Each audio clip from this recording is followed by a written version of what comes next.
Hi guys, this is Kayla. And this is Becky, and we're with A Couple of Bees Read. Yes, and we also enjoy our weekly wine. What is the weekly wine this week, Becky? Well, Dove Hunt Dog, one of my favorite wineries, and it's a Sauvignon Blanc.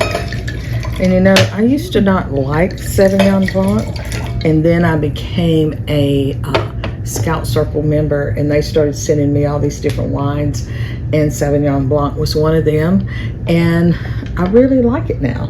I can remember the first time we had a Sauvignon Blanc, I was like, oh gosh, the whole internet is going to see how much I hate this kind of wine. Yeah. But it really is different. The first Sauvignon Blanc I ever had tasted like toenail polish remover. And how many times have you actually drank toenail polish remover? I don't know, but I imagine that's what it was. It was the smell of that They stuff. did not give me fermented grape juice. They gave me toenail polish remover. Well, it does not taste like that. This is very sweet. It's really smooth. Yeah, it's very aftertaste. refreshing, I think. There's something. Hold on. This was not citrusy. It's maybe pear. No, it has pineapple. Pineapple. Okay. Yeah, the last time we had one with pineapple, you thought pear as well. Yeah. But it does have lemon zest. Lemon zest. Okay. But that's really nice. I like that a lot. Well, and our book is called Under the Magnolias by Kayla. yes. And when we went to the Southern Christian Writers Conference, she was keynote speaker. We got to meet her, and we bought several of her books there that day. And then you and I were, where were we? Oh, we were going on the book signing tour. Our book tour, yeah. This one. And so you got this on audio so we could listen to it. And it's just a beautiful cover, Under the Magnolias. And it's being made into a movie. Yeah. And so I loved this book. I did too. I was getting to meet Kayla. She's really nice. She's super sweet. Got that southern accent. Like, oh my gosh, she's so pretty too. So I was really hoping that I would like her writing. Yeah. And then we started this one, and I definitely understood why she's known for her characters. These characters are so well developed. Yes. And she had mentioned getting a degree in psychology or maybe taking psychology classes, and I feel like that's very evident in this as well. Like, she really understands her characters, and she does write Christian fiction. Tyndale, her publisher, is a Christian fiction publisher. Yes. But I find her books intriguing because they deal with stuff that Christian fiction doesn't always touch on. And with this one, it's dealing with mental health. Yes. We've got our main character whose name is Austin, which threw me for a loop because my brother's first name is Austin. So every time the name's mentioned, I'm like, that's a boy. But no, Austin is a girl. Yes. And her mom dies when she's young. So she's the oldest of the siblings. She's the oldest of all her siblings, and she kind of has to take over for her mom because her dad is mentally unwell, and it takes place in the 80s, so it's at a point where we weren't as knowledgeable about mental health. I say we, I was just born in the end of the 80s, but people weren't as knowledgeable about mental health. They live on a tobacco farm, so they don't have that resource of education, and she's basically having to be the adult and take care of her dad. Everybody. Yes. And it's so beautifully done because the dad, it's obvious early on that he's got some serious mental health struggles, and it does, by the end, his diagnosis and everything. But I think what Kayla does that others, when I've read books, and mostly I read thrillers, keep this in mind, about people with his specific diagnosis, it's not a flattering light. It's not a forgive them sort of light.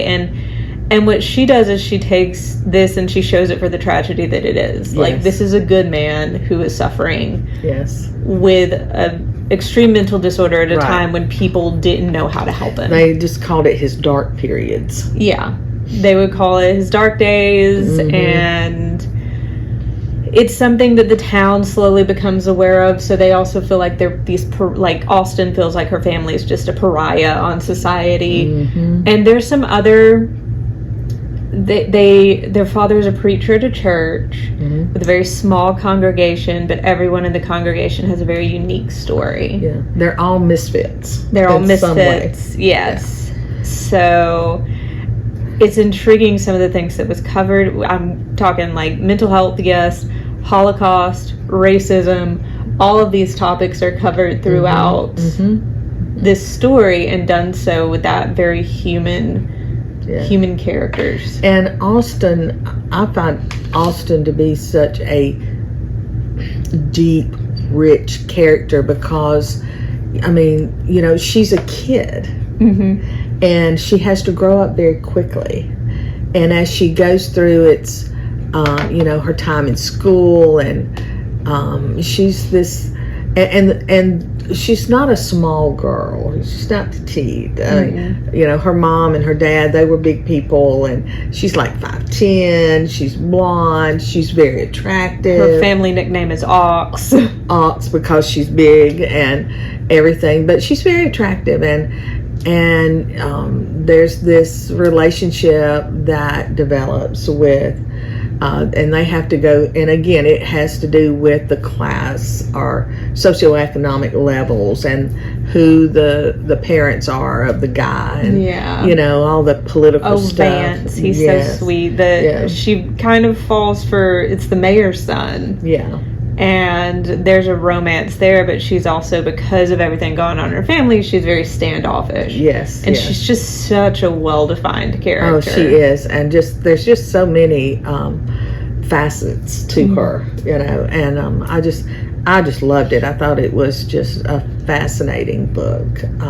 So T.I. did a wonderful job, and I can see why they want to make a movie out of this. I can't wait to see it. And I want to encourage any of my writer friends out there, if you're looking for a book with great character development, maybe some of the responses you're getting back from agents or editors is you need to work on character development, check out her books, because she really does a phenomenal job. I feel like, especially, and I've read a couple of her since then, but especially with this book, because she takes a character from, I think she's 11 or 12 at the beginning of the book, and just how Austin develops over the course of the novel. You know, we're talking like a 10, 12, 13 year period, how she grows up and everything. So it's a fascinating book. I loved it. I loved it. And it will make you cry. Oh yeah, you're going to cry. If you don't cry, well, you don't have any tear ducts, but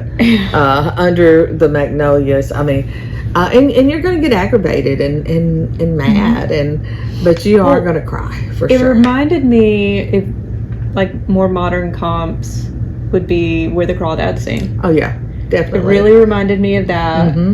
I can see that for sure. Did you ever read the book Cold Sassy Tree? No, but I do have the book. I had to read it in high school. I don't remember why I had to read it, but I did. And it reminded me of that, just these quirky, unique characters, and just a very realistic story. Remember Robert's book, The Cicada Tree?